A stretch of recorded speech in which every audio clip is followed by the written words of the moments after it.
moderasi beragama belum berjalan secara efektif dan efisien. Hal tersebut masih jelas terlihat bahwa di tengah mayoritas masih kuatnya tekanan terhadap minoritas. Tentu tidak saja dilihat dari sudut pandang agama, ternyata tidak ketinggalan pula dari sisi ras, suku bangsa, dan bahasa, serta golongan-golongan lainnya masih sering terasa perbedaan yang tajam, yang rawan memicu konflik. Berkenaan dengan itu, perangkat negara dan unsur tokoh berbagai agama masih harus bekerja keras di dalam mengejawatkan moderasi beragama tersebut di tengah kehidupan berbangsa dan bernegara. Paling tidak menurut saya, ada 4 hal yang harus dikerjakan dalam mencapai tujuan moderasi beragama tersebut agar dapat mendarat secara baik di tengah akar rumput sampai kepada lapisan yang paling bawah.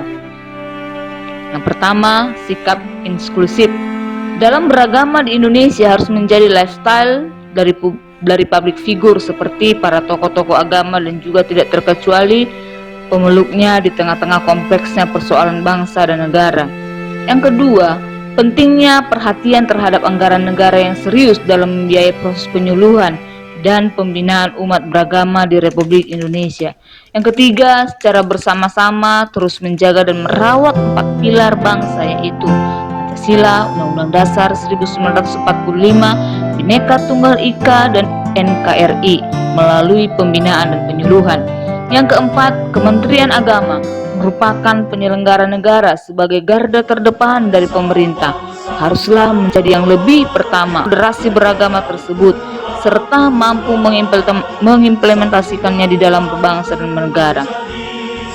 Tentu kita perlu mengetahui bagaimana melihat seorang moderat dalam beragama.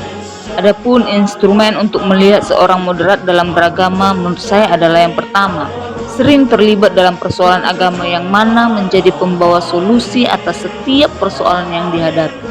Yang kedua, tidak mengutamakan kepentingan agamanya sendiri di tengah konflik agama, namun lebih membawa kepada atmosfer cara beragama yang berkebangsaan. Yang ketiga, menjadi contoh nyata yang baik di masyarakat, dengan kata lain, memiliki nilai inklusif dalam menjalankan agamanya. Yang keempat, harus sebagai seorang yang beragama yang baik di tengah kehidupannya sebagai penganut agama tertentu. Menjaga keutuhan bangsa tidak boleh dianggap sepele dan pandang sebelah mata, karena akan menciderai nilai perjuangan bangsa Indonesia itu sendiri.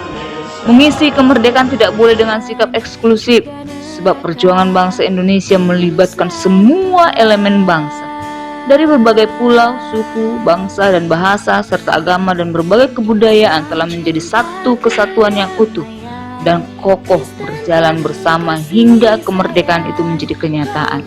Dalam menghadapi perbedaan tersebut, tentu harus selalu mengingat perjuangan para pendahulu-pendahulu kita.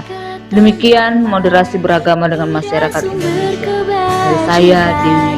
Mari kita hidup berdampingan, bicara lintas agama di taman hati yang indah.